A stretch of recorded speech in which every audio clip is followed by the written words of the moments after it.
দর্শক আসসালামু আলাইকুম। আমি শহীদুল ইসলাম সজল আমার টিকটক চ্যানেলের পক্ষ থেকে সবাইকে স্বাগত জানাচ্ছি। যে যেখান থেকেই আমার এই ভিডিওটা দেখছেন সবাইকে আন্তরিক শুভেচ্ছা এবং অভিনন্দন। আজকে বাংলাদেশ আর অস্ট্রেলিয়ার মধ্যেকার সিরিজ নির্ধারণী যে টি-টোয়েন্টি ম্যাচটা অনুষ্ঠিত হইল সেটা হয়তোবা আপনাদের কাছে অনেক ভালো লাগছে, চরম ভালো লাগা কাজ করছে। কারণ দিন শেষে বাংলাদেশ গিয়ে মাত্র ৭ রানের ব্যবধানে হেরে গিয়েছে। কিন্তু ভাই আমি আপনাদের সাথে আ মত মিলাবো না। আপনাদের সাথে স্রোতের সাথে গা ভাসাবো না। কেন জানেন? আজকের যে ম্যাচটা বাংলাদেশ হারছে, এই ম্যাচটা বাংলাদেশের জেতার কথা ছিল। বাংলাদেশ আসলে কোন জায়গাটায় ম্যাচটা হারছে জানেন? সেই কথাগুলাই বলবো। তবে ভিডিওতে যারা আমার চ্যানেলটাতে নতুন যুক্ত হয়েছেন কিংবা যারা আমার চ্যানেলের নিয়মিত দর্শক আছেন তারা অবশ্যই সাবস্ক্রাইব করবেন। কারণ আপনাদের একটা সাবস্ক্রিপশনই আমার ভিডিও করার মূল অনুপ্রেরণা যোগায়। আজকে ম্যাচ জয়ের পরে যদি আপনি অস্ট্রেলিয়ান দলের বডি ল্যাঙ্গুয়েজ দেখেন, তাহলে বুঝতে পারবেন যে আপনার অস্ট্রেলিয়া টিম কিভাবে চাচ্ছিল যেন তারা অন্ততপক্ষে টি-টোয়েন্টি সিরিজটা যেন জয়লাভ করতে পারে। কারণ ওইদিকে বাংলাদেশ ওয়ানডে সিরিজে আগে জয়লাভ করেছে। বাট আজকে কার কথা বলবো আসলে? আমি কি ক্যাপ্টেন তাওহিদ হৃদয়ের দোষ দিতে পারি? আমি কি আ সাকলাইন মোহাম্মদ সাকলাইনের দোষ দিতে পারি? আমি কি আ পারভেজ হোসেন ইমনের দোষ দিতে পারি? আমি কি তাওহিদ হৃদয়ের দোষ দিতে পারি? আমি আসলে কারোই দোষ দিতে পারি না। তবে আমার কাছে পুরোটা খেলা দেখার মধ্যে মনে হয়েছে অস্ট্রেলিয়ান টিমের যে বডি ল্যাঙ্গুয়েজ ছিল, তার চাইতে বাংলাদেশ ভাই বডি ল্যাঙ্গুয়েজের দিক দিয়ে ঢের গুণ পিছিয়ে ছিল।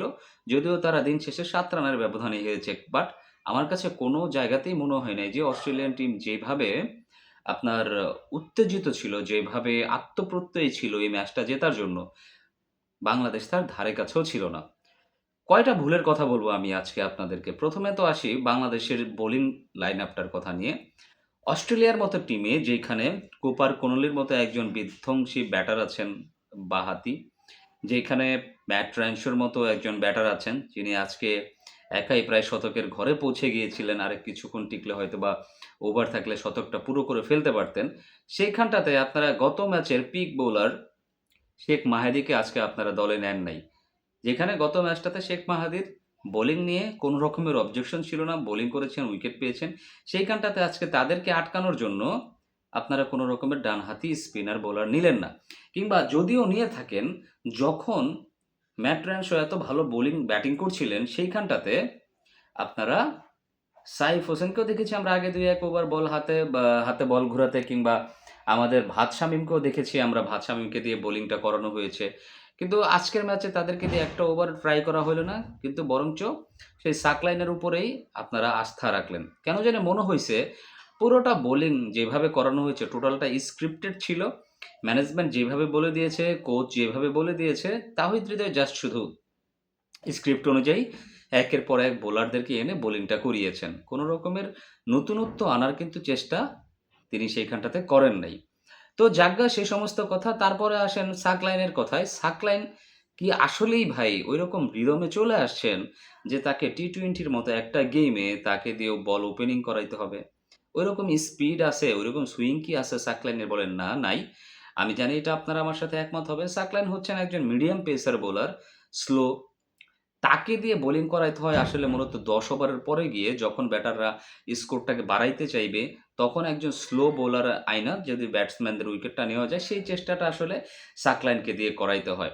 আজকে নাসুম আহমেদের এন্ট্রি ছিল, that was quite good decision. এটা আমার কাছে ভালো লেগেছে। বাট দিনের পর দিন আমাদের রিশাদ হোসেন যেভাবে বোলিংয়ে আসলে মাইর খান ভাই, বেখাপ্পাভাবে মাইর খান। ব্যাক টু ব্যাক ৩ টা ছক্কা তাকে ম্যাট রানশো যখন মারল, তখন আমি বুঝি না যে তার আসলে বিগ ব্যাশ খেলার বা পিএসএল খেলার যে এক্সপেরিয়েন্স গুলা, এই এক্সপেরিয়েন্স গুলা ভাই কোথায় গায়েব হয়ে যায়। একদম অর্ডিনারি বোলারের মতো এখনো পর্যন্ত বোলিং করেই যাচ্ছেন, করেই যাচ্ছেন। তো বিষয় গেল এইটা। চাকলাইনকে দিয়ে ও আগে বোলিং করাইলো। আরেকটা বিষয় হচ্ছে শরীফুল ইসলাম আগের ম্যাচে দুর্দান্ত বোলিং করেছেন। ডানহাতি ব্যাটসম্যানদের এগেইনস্টে শরীফুল ইসলামের যেই বাঁহাতি সুইং যে বোলিংগুলা আছে, আউট সুইং বোলিংগুলা, সেগুলো তো দুর্দান্ত বোলিং। তাকেও কিন্তু আসলে বসায় রাখা হইছে। আমি বুঝি না, একটা টিম সিরিজ নির্ধারণী একটা ম্যাচে নামতেছে, তারা তাদের সেরা একাদশ নিয়ে না নেমে তারা বরঞ্চ শেখ মাহিদিকে রেস্টে দিলেন, তারা শরীফুল ইসলামকে রেস্টে দিলেন। কোন আক্কেলে, কোন ব্যাক্কেলে এরকম টিম সাজাইছে আমি জানি না ভাই, বলতে পারি না। তো যাই হোক এগুলা ছিল আমাদের বোলিং করার সময় ভুলগুলো। এবার আসেন ব্যাটিং এর সময় আমরা যেই জিনিসটা করে থাকি।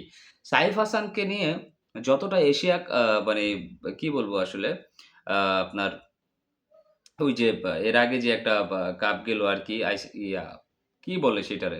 আমার আসলে সঠিক মনে আসতেছে না। সেখানটাতে সাইফ হাসানের যে ধরনের ব্যাটিং পারফরম্যান্স ছিল, সেটা কিন্তু দুর্দান্ত ছিল। দুর্দান্ত ছিল ICC champions trophy most probably yes right. তো সেইখানে সাইফ হাসান ব্যাট হাতে যে দুর্দান্ত ব্যাটিংটা করেছেন, সেই ধারাবাহিকতার উপরেই ভিত্তি করেই সাইফ হাসান দীর্ঘদিন যাবৎ দলে খেলে যাচ্ছেন। কিন্তু তার একটা সমস্যা হইলো ভাই পাওয়ার প্লে যখন বের হয়ে যায়, তখন তার বাইরে গিয়ে পাওয়ার প্লেতে ২০০ স্ট্রাইক রেটে ব্যাটিং করা একজন ব্যাটার পাওয়ার প্লে শেষ হইলেই ১০০ স্ট্রাইক রেটেও ব্যাটিং করতে পারেন না। সবচাইতে বড় যে সমস্যাটা হইতেছে একটা জায়গায় স্টাক হয়ে যায়। মানে আটকে যায়। তখন এলোমেলো শট খেলে আউট হয়ে যান। আজকে যে বলটাতে তিনি আউট হয়েছেন দেখেন, অফ স্টাম্পের কতটা বাহিরের বল সেইখানটাতে সেই বাহিরের বলটাকে তিনি চেজ করতে গিয়ে আউট হয়ে গেলেন। ছেড়ে দিলে ডেফিনিটলি ওয়াইড হয়ে যাইত। আরেকটা জিনিস যিনি যেটা করছেন তার সাথে ব্যাটিং করতে থাকা পারভেজ হোসেন ইমনের উপরেও একটা প্রেশার ক্রিয়েট হচ্ছিল। যেহেতু সাইফ হাসান ডট খাচ্ছিলেন, ওইখানটাতে সাইফ হাসান পারভেজ হোসেন ইমনকে ওইভাবে সঙ্গ দিতে পারছিলেন না। দ্যাটস ওয়াইজ পারভেজ হোসেন ইমন একাই গুরুদায়িত্ব কাঁধে নিতে গিয়ে আউট হয়ে ফিরে গেছেন। এই হচ্ছে সাইফ হাসানের দোষ। এভাবে পারফরম্যান্স করলে ভাই আমার কাছে মনে হয় না যে আসলে তিনি দলে থাকতে পারবেন। দলের থেকে জায়গাটা হয়তোবা খুব শীঘ্রই হারিয়ে ফেলবেন। খুবই শীঘ্রই হারিয়ে ফেলবেন। সৌম্য সরকারের কথা কি বলব? সৌম্য সরকার অ্যাজ ইউজুয়াল বলের মেরিট না বুঝেই আসলে ক্যাচ তুলে দিয়ে আউট হয়ে গেছেন জ্যাম্পাকে মারতে গিয়ে। তো তার প্রসঙ্গে আলাদা একটা ভিডিও অন্য সময় কথা বলব। তারপরে আসেন শেষের দিকে আমাদের ক্যাপ্টেন তাওহিদ হৃদয় যে জিনিসটা করেছেন, যখন হাতে মাত্র ২১ টা বল আছে, রান দরকার হচ্ছে আরো ৪৩ টা রানের দরকার। সেই ২১ টা বলের মধ্যে যখন আপনি সাকলাইনকে ১১ টা বল ফেস করাবেন কিংবা ওভারের ৫ম বা লাস্ট বলে এসে যখন সাকলাইনকে আপনি সিঙ্গেল দিয়ে সাকলাইনকে স্ট্রাইকে পাঠাবেন, তাহলে আসলে সেটা ভাই কতটুকু গুরুত্বপূর্ণ একটা বিষয় হইতে পারে, কতটুকু কমন সেন্সের একটা বিষয় হইতে পারে, এটা আমি জানি না। সাকলাইন গিয়ে কি নাথান এলিক্সের মতো একজন বোলারকে ছক্কা-টক্কা মারতে পারবেন, সেটা কি সম্ভব? সম্ভব না। ওই ওভারে একটা বল পেয়েছিলেন তাওহিদ হৃদয়, একটাতে ছক্কা মেরে দিয়েছেন। তো তাওহিদ হৃদয় কি পারতেন না? সাকলাইনকে দিয়ে একটা সিঙ্গেল বের করে দিয়ে আরো আগে গিয়ে নাথান এলিক্সকে ফেস করা? পারতেন হয়তোবা। কিন্তু কেন করেন নাই? গেম অ্যাওয়ারনেস সম্পর্কে আমাদের যে এত আ দুর্বলতা, এটা আমরা জানি না। ভাই, যখন হাতে ৯ উইকেট থাকা সত্ত্বেও ৫০ বলে যখন ৭৫ রানের দরকার হয়, সেই জায়গাটা থেকে শুধুমাত্র আমরা বাংলাদেশিরাই হারতে পারি। আর কোন দল আমার কাছে মনে হয় না ওয়ার্ল্ডের আর কোন দল হারতে পারে। তো আমরা বাংলাদেশী তো আমাদের ফিনিশিংটা অলওয়েজই এরকম হয়ে থাকে আর এরকমই হবে ইন ফিউচার আমার কাছে মনে হয়। তবে যে জিনিসটা নরমাল একটা কথা বলি, যে জিনিসটা আমরা বুঝি, আমরা দর্শক যারা আছি, যারা ক্রিকেট খেলাটা দেখি কাছে থেকে, আমরা যারা বুঝি বাঁহাতি ব্যাটসম্যানের এগেইনস্টে একজন ডানহাতি অফ স্পিনার কতটুকু কার্যকর সেটা আমরা জানি।